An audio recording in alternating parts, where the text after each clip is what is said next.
took so long to get past.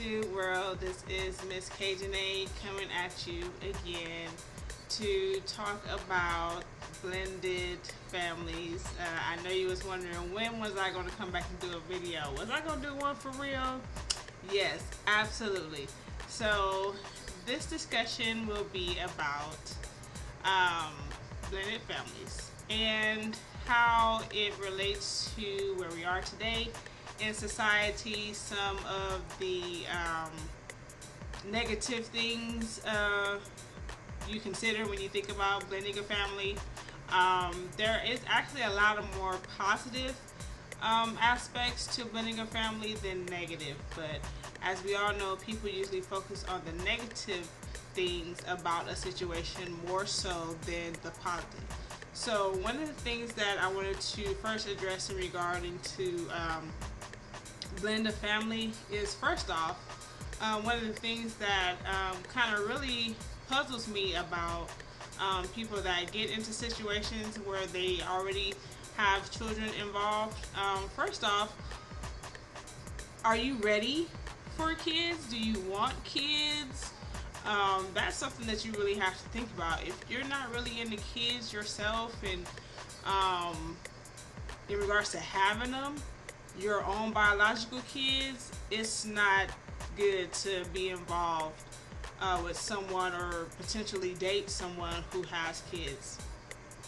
That is first off a red flag. If you're not into kids, why would you date or be in conversation or have interest even with someone who has children? That just doesn't work, and that doesn't really make any sense. And then what happens is, like, once you get into it and you really feeling this person, it's like all of a sudden their kids is a problem, but you knew they had kids in the beginning. So why would you even waste your time and waste their time and get involved in their kid's life if that's not really what you wanted in the first place? So that's first thing. Are you a person that even likes kids and willing to have your own?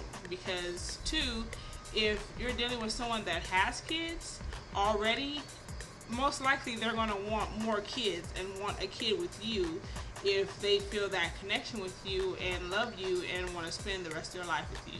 So if you're not into kids, one, don't date someone with kids.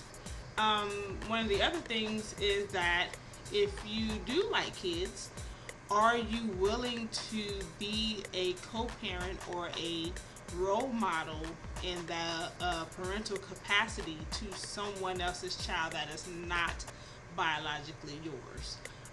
Usually when people don't have good connections with kids already outside of their own, they're not really necessarily a good candidate to be an influence, a good influence or positive influence on someone else's children, to take on the weight of being that parental factor for another kid that's not your own. For men, really have a psychological, mental, like, it's like a wall right there. But the thing about it is, men, if you're a good man, why wouldn't you want to be a positive influence to other, especially other young boys, you know, such as yourself?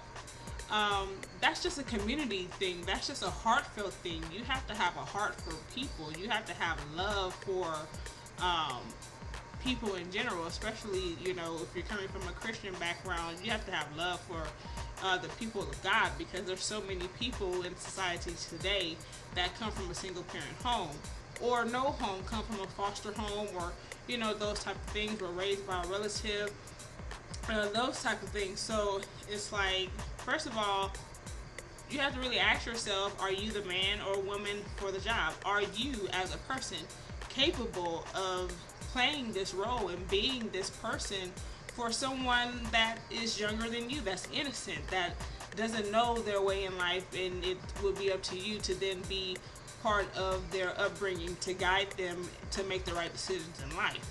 And that is a lot of responsibility and a lot of accountability to put on a person, and they're not ready for that.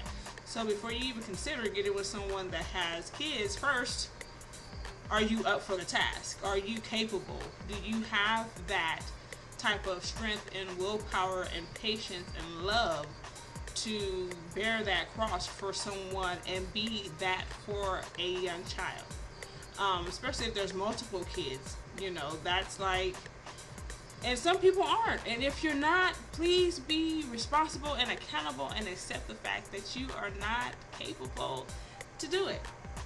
Just please do that and bow out gracefully. And the thing about women is that if they're the type of women that is just looking for a good time, you're going to get the good time if they have kids or if they don't. But just be upfront. Don't try to get with someone, thinking that they're going to put their kids in front of you. Like, would you really want to be with a female that has those type of ratchet tendencies to put you in front of her kids? Like, what type of... Then, of course, you're not planning on having kids with her, because you wouldn't want that as someone to be the mother of your kids, to put a man over your children. So, that has a lot to do with character. So, with blending a family, that's one of the first things that you really have to, consider. And that's where it starts at. Like, before you even get into bed with someone, seriously, to where, okay, let's say you did your thing, and then now you done moved on. Or let's say you went on a couple of dates, and then you found out that they had kids, and you found out the baggage behind how the relationship went with their kid's dad or their kid's mom. You find out all those things before you get to the point where you're trying to have feelings for somebody. Then if kids is not a factor and that's not going to change, don't waste time.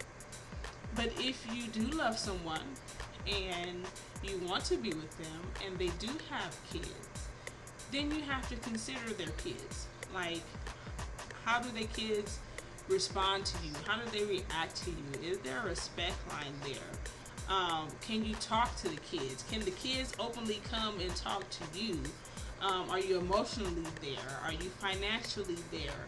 Are you, they say don't be a friend, but it's more so, can that person or can that child come to you in confidence and just have that father-daughter or that father-son talk or that mother-daughter talk or that mother-son talk? Can that child do that? Because you can have the respect of the parent and the love of the parent and all that is great, but if the child does not respect you or can't, it just creates more chaos with you there and all of those type of things. You have to wonder, do you want your life to be that way, or are you willing to do the work to pave that out and smooth that out before you go further in the relationship, when it comes to looking to marry someone and really blending the family together? Because you don't want to walk into a marriage like that where the kid hates you or resents you or even feels that you have taken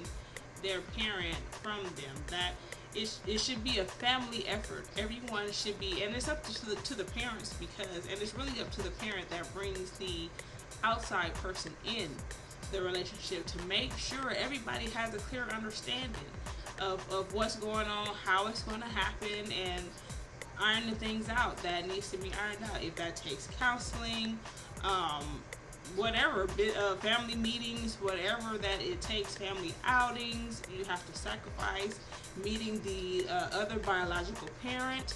All of those things are beneficial, and all those things are necessary to blend a family, because because the other parent is not there, does not mean they're not part of the blending of the family. They are. Everybody, the other parent, if they're married, their spouse, grandparents, other children that are involved, stepchildren, all that, it's blended, everybody, and everybody has to learn how to get along. One of the worst things that I have found is that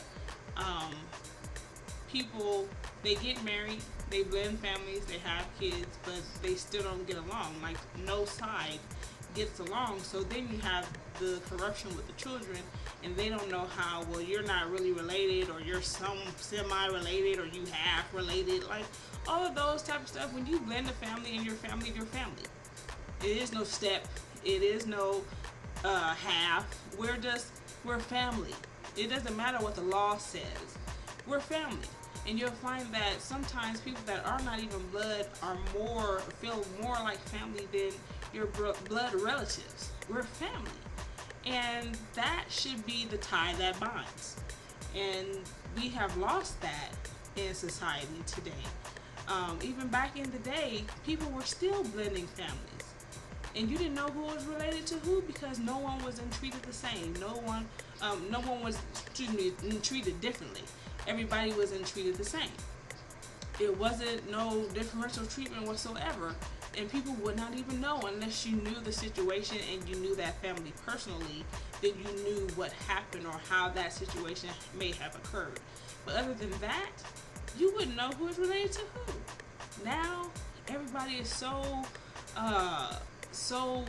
trying to say, oh well, this is who this really is, and this is who this really is, this is who I am. Yeah, it's good to find out your roots.